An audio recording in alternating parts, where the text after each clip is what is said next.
radimo nešto jako, jako zahtjevno. I što još ja nisam bila na TikToku, a radimo puding. Tako da danas sa nama radite puding. Više promiješajte prašak za puding sa 3.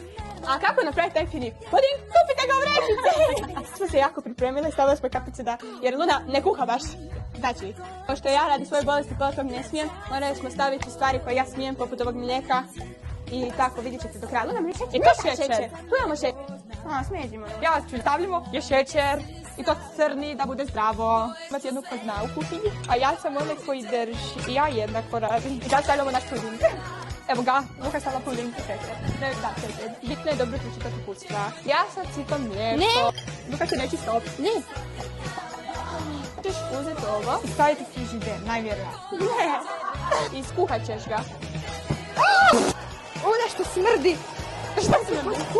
Ja iskreno nemam pojma šta ja radim, mogu reći. Kuhaš mlijeko. Čitaj uputstva. A smrdi nešto. Ne, bacili smo uputstva.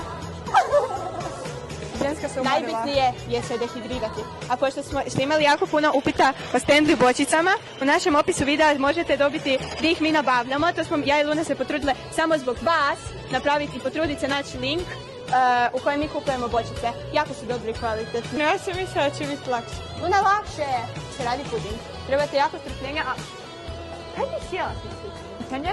Čim se mi još bavimo zajedno, osim sa košarkom. Ovdje su ljudi koji su pogodili, a ja ću reći, mi se bavimo modelingom. A ljudi koji su pogodili, koji pozdravljam su Lena, Marija, Sara, Mija, Nina, Verica, The Lady. Kuda, svi želimo jako puno pozdraviti. Tu se puding naprdi.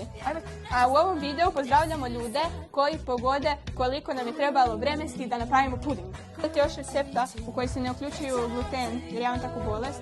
Da čisto gore ovako koji ja s bolestima, koji ne mogu jesti svašta, slobodno nam pišite u komentare, mi ćemo odgovoriti. Zato jer meni je ful teško naći šta smijem jesti i kakve recepte, ali ih možemo stvarati skupa.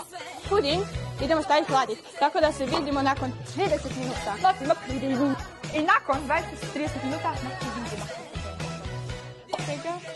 Puding podijel. Mama!